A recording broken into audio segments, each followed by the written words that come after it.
Percobaan Ingenhousz adalah salah satu percobaan yang digunakan untuk membuktikan bahwa proses fotosintesis menghasilkan oksigen.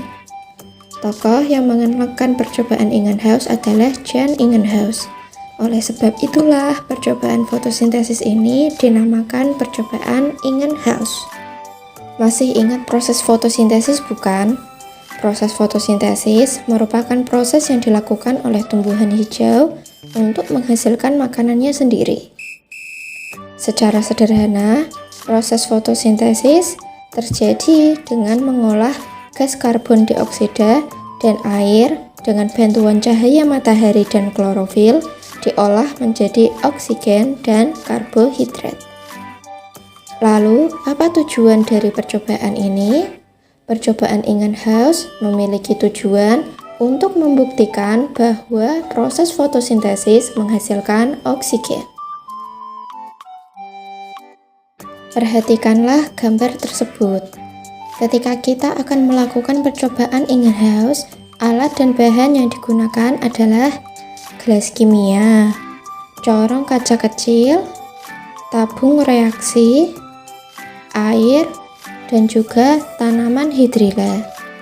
Namun, apabila kita ingin melakukan percobaan Ingenhousz secara sederhana di rumah, maka yang kita perlukan hanyalah botol air mineral bekas, kemudian air, dan juga tanaman hidrilla.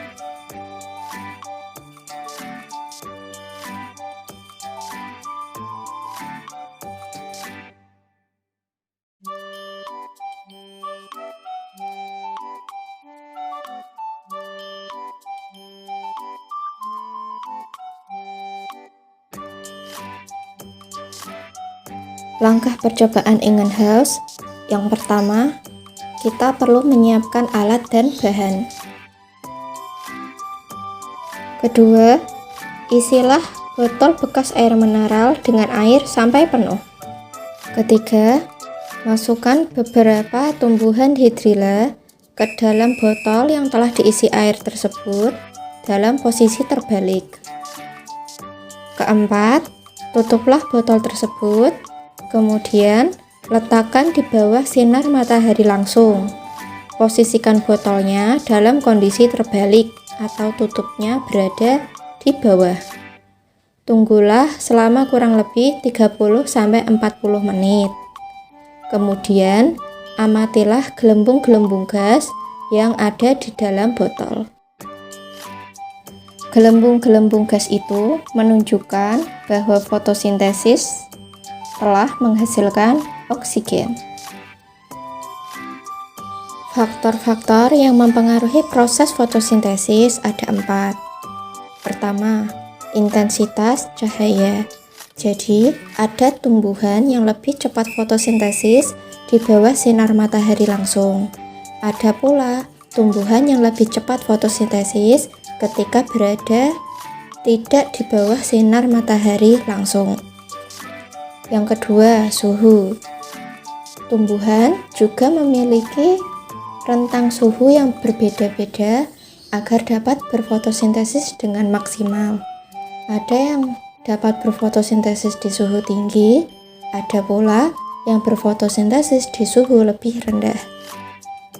Yang ketiga, umur tanaman.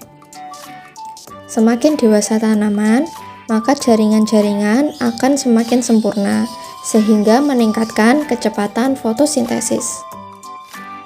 Faktor yang keempat adalah jumlah karbon dioksida. Semakin banyak karbon dioksida, maka fotosintesis akan berjalan lebih cepat. Demikianlah animasi percobaan Ingenhousz. Semoga membantu.